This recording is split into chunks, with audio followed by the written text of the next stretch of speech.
Right. This one did set me off. So, as you can see over here, there was a video posted. Property rich, cash poor. So I'm basically saying that, people can be rich in terms of property, have a lot of property, but don't have that much cash.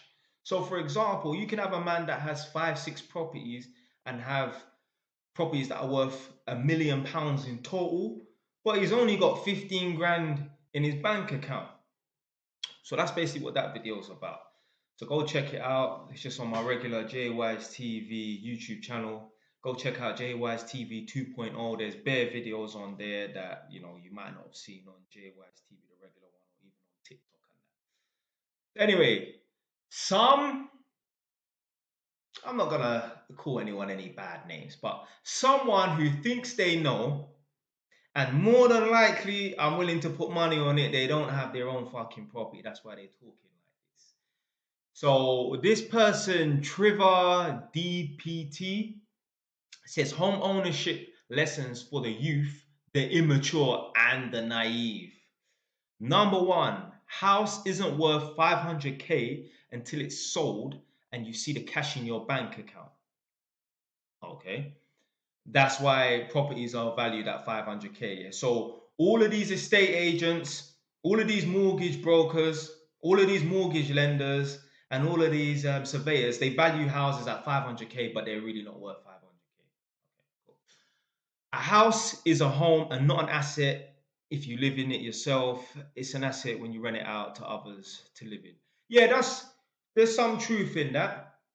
Technically, the house that you live in, if you're not actually renting that out and it's not bringing you back a return, I will call it, and I've said this in previous videos before, it's a short-term liability, but a long-term asset. So short-term, the day-to-day, the month-to-month, it's a liability because obviously it's not bringing you any money in that. Now, obviously, it's a roof over your head and that. Not everything that you own is going to bring you back a return, but definitely long-term, it's an asset.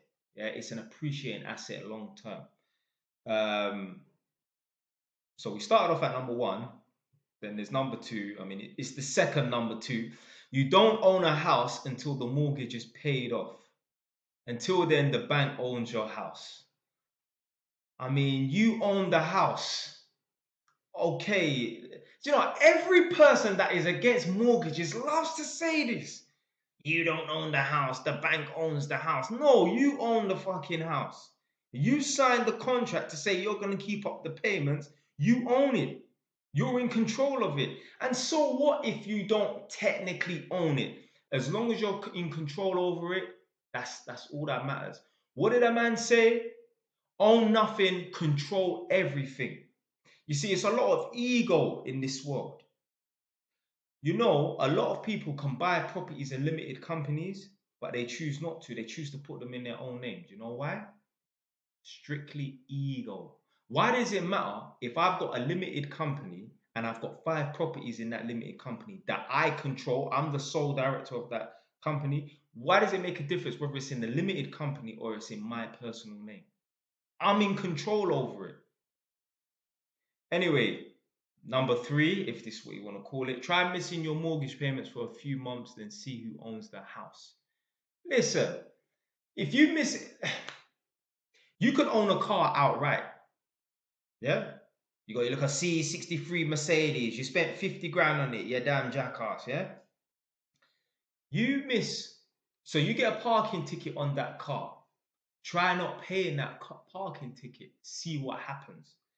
Short term, people are gonna, contact you and say, oh, the fine is now £100, now it's 300, now it's 1,000. It gets to a stage where the bailiffs are gonna come for your car. So you don't really own anything in this world, really and truly. Yeah?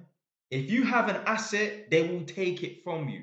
And the fact that someone can take something from you means that you own it, really and truly. And number 4, if we can call it this, every broke man says this. This is the broke man mantra. Your biggest asset is your knowledge, skill set, and health. Blood. Every broke man. What was it again? What's the poor man's mantra? Health is wealth. Don't get it twisted. The most important thing to me is my health. Right? I don't give a fuck if I win the lottery and I win 50 million. If I get diagnosed with some mad illness and I'm gonna die in a fucking year, well, I don't give a damn about no 50 mil. So my health is the most important thing to me. But a lot of broke people talk about, oh yeah, man, their health is everything, and that's the only thing that's important. And I know why you say that, because you ain't got nothing else. Anyone that you hear saying, oh, forget about being, monetarily rich, I'm spiritually rich. Do you know why they claim to be spiritually rich? Because first and foremost, they ain't got no money in the bank to prove that they're rich. But secondly, the reason why people claim to be spiritually rich is because they're using a metric that cannot be measured. Therefore, it cannot be disproved. I can run around, or you can run around, or Tom, Dick, Harry, and Kelly can run around and say they're spiritually rich. No one can prove them wrong, because you cannot measure how spiritually rich someone is. But you can measure how rich someone is in terms of pound coins or dollars in the bank. Numerically, you can work out how rich someone is. So these broke people, they will have nothing to offer the world, or they just have nothing to offer in general on that. So they will claim that they're rich in terms of their skill set and knowledge and fucking hell. Do you know how much broke people have PhDs? If you lot have been watching me long enough, you know what I heard me talk about some woman that was working at my university. She thought she was so smart, but she's actually very dumb. Do you know what she said to me? 60-year-old woman. She had some big plan to take over the universe, yeah, and avoid paying her uni debt. Do you know what she said? She said, what I've chosen to do is to avoid paying my uni debt, because she'd done like a master's in business or something like that. To avoid paying my uni debt, do you know what I do? I make sure I work jobs that pay me under 22 or 24 grand a year. You really think you're winning? Like, that is almost the definition of cutting off your nose to spite your face. Ha ha ha, UK government. I'm never going to pay back the loan because I'm only earning under 22 or under 24 grand a year. Shame on you.